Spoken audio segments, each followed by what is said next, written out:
Welcome to Fast Pace, the new growth, leadership and management podcast featuring Josh Phegan and Dean Mackie. We wanted to peel back the layers on what happens in the world of fast-paced real estate agencies, from new leadership models to the management challenges we all face each day. This is about a new era in the estate agency sector.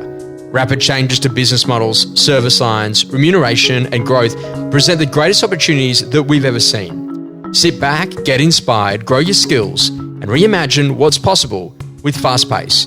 Every Friday, wherever you get your podcasts, on Spotify, Apple Podcasts and Josh Phegan Digital.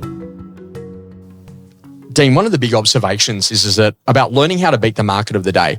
And, when you go and have a quick look at it, there's a group of valuers here in Todd White that put out a document which goes through the stages of what we go to call the property clock, so like a boom, a declining market, bottom of market cycle, and then naturally a rising market. And it's pretty interesting because that used to take like 6, 7, 8 years to kind of go through that. And over the most recent, decade and a bit, I guess that's really been speeding up, a lot of geopolitical events, a lot of government intervention, some of that was COVID, some of that wasn't, some of that is interest rates, some of it's not. And what's actually happening is that, we've got lots of multi-speed markets where, right now, for example, it might be pretty good in some of our city environments. Regionals are suffering. Anywhere, for example, that is like a, maybe a second home market or a holiday home market. You might see that there are a lot more listings currently available than would normally be, and then you've got auction clearance rates. And then the media always finds that one auction, Dean, that went 800 grand above reserve. And you know what? It's the only article that every single one of your vendors read. And it started to get me thinking that, maybe we have spent too much time trying to read what's happening in markets or predict what markets are doing, as opposed to actually learning how to actually be ahead of the market conditions of the day. And, beating the market of the day is probably about, getting the foundations really good, that you're always going to have to prospect and you're always going to have to list and you're always going to have to sell, and learning which tools you're going to use for those markets is actually up to someone to have some awareness and understand, what are the indicators to know when it's time to change. And so is that open numbers or auction clearance rates or number of new listings, whatever it is. Dean, you've seen a lot of these cycles. You've been around it a lot. You get exposure between city environments and now your lifestyle locations that sit inside of your network. What are some of your thoughts here about, getting ahead of the curve and starting to think differently about being able to beat markets? Yeah, thanks, Josh. I think that you're right. I have seen a lot of different market conditions. And I guess what I've learned is it's a truism in life, business, whatever, irrespective of what's going on around you. The fact is, for you to be excellent and excel in any market, you just got to focus on those things that you can control, and let go of the things that you can't. And I think that, if you've got a resilient headspace around doing the best at what you can control, then you can stay ahead of the pack, no matter what the market throws at you. And I think that that's what we should talk about today. And I think there's just some basic foundational elements that if you stay focused on those things you can control, then, it doesn't matter what the market's doing. So, if it's a buyer's market, then there are going to be different strategies in a buyer's market and how you negotiate versus if it's a seller's market and so on and so on. So it's just knowing, what club to pull out of that golf bag to play at the right time. But it's making sure that you've got a fundamental commitment to knowing, what is it that you're on about? What's your vision for who you are and where you're going and how you're going to get there? And making sure you've got a basic thing. Like, the amount of times I sit with someone and say, look, I'd love to see your business plan. And, it's maybe on a one-page scrappy bit of paper with, a few numbers on it. Doesn't really mean much. It's sitting in a drawer. It's not that meaningful, right? Now, those particular agents are particularly the ones that are responding to market conditions and are probably feeling a little bit out of control. But if you get really deep into your why and your vision and you understand what your key milestones are, you understand what your strengths and your weaknesses are, you understand that you're working on all the opportunities, you've got all those things in place, a detailed business plan around what are my learning opportunities, what do I need to be working on from a learning perspective, what's my marketing plan, your prospecting plan, all those little things. If you've got those key elements in place, it doesn't really matter what the market's doing.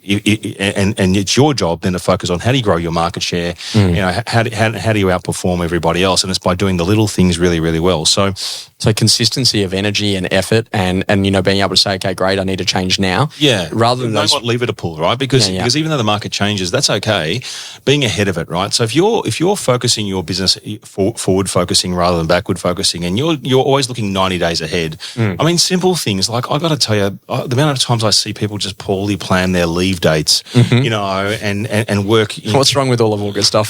yeah, all of that, and if you don't really get that right, then you could actually find yourself in places you don't want to be, and then being in a reactionary position rather than being on top and ahead of the curve. So I like that. Like Louis Christopher, from SQM Research, has got that thing where you can type in any postcode in Australia and it will tell you the total number of listings.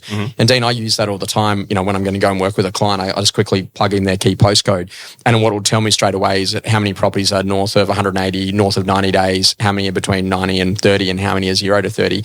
And it just gives me a rough idea about like what's happening in this market. So is there lots and lots of properties available, or is there not many? So, I base myself out of Balmain, and there's hardly anything, on the market beyond 60 days versus, maybe for example, Carlton in Melbourne, where like 50% of the listings right now are north of 180 days.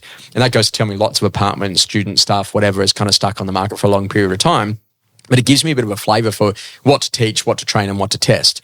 Your thoughts about using some of those prediction tools and understanding it, right? Look, I think numbers don't lie. So knowing your metrics, knowing what are the key metrics that you like to that are going to be forward indicators as to what strategies you need to put in place, are pretty important to you being ahead of the curve. Because a lot of people will just be pretty reactionary, rolling along, and all of a sudden they feel the market has changed on them, and then they're on a backward conversation. They're not having a proactive conversation with their vendor before they need to. So they're actually part of that problem, i.e. they're now got high days on market and have a solid auction and so forth because they haven't dealt with things early enough in the cycle. And maybe on the last cycle they could have gotten away with it, but they haven't adjusted their behaviours and got caught out by this cycle. So you're right, mate. Knowing what are those key metrics around days on market, inventory levels, sales prices, list to sell ratios, all those things, and knowing which levers to adjust so you can put more energy into things. So if you know that you're off on your business plan or your market share numbers aren't quite where they need to be, irrespective of what's going on in the market, if you're in advance 90 days out saying, hey, I've got a problem here, I don't have enough stock to actually hit my numbers, or hey, I've got a market share problem, or days on market, whatever it is, if you're onto that 90 days in advance, you can put in place a strategy to lift your appraisal numbers, to get in front of more doors and do those things. Or if you're holding more stock than you might have anticipated, then you might need more regular and more definitive and direct vendor communication around where you're at earlier in the cycle. So I think if you sort of break it all down, knowing your numbers, having a plan, and really sharpening your negotiation skills, right, is crucial, because you're going to need to have different negotiation skills in different markets. Sure. So, again, what worked for me in the last, when things are all a rising tide, is not going to work for me when it's the opposite, right? And it's the agents that know when to adjust their negotiation techniques and their communication styles to suit the market that actually stay ahead of the curve. So you're right. So having a bit of a forward glance at what's coming and knowing which golf club to pull out of the golf bag is quite crucial to actually making sure that you're staying ahead of everyone else. So this is interesting. Like I was talking to a guy in New Zealand recently, and he said that the first quarter of this year is the most number of listings that have ever been available for sale in New Zealand in 10 years. So that would tell me that I shouldn't run the course prospecting school. I should run the course how to sell the things. Spot on. Right? So that's exactly right. It's knowing what rhythm to be at, right? Because at the end of the day, if you're on top of your business development area and you're really focused on knowing your market share, you're aware of all of those indicators. You should have a sense of what's required going forward to get the results you need to get for your client, and that comes with experience, and it comes with a really clear focus. So I would say to you that's probably one of the key pieces to making sure that you're doing really well no matter what a market throws at you. The other piece I would say to you is getting more data driven, right? So this is all what we just talked about. Is data, it's metrics, right? So if we're sort of saying, how do I stay really connected to people in my marketplace? Because at different times you're going to need to turn your marketing machine on or off. How are you going to become like a marketing? And I've thought about it, how to become market yourself like a mogul, right? How do you stay connected to your market intelligently in real time, right? How are you going to have the right content in front of the right people when they need to see it? So I would say that you also need to think about, if you really want to build a great business for longevity, is how are you going to make sure that you've got a data-driven decision-making process with technology that allows you to drop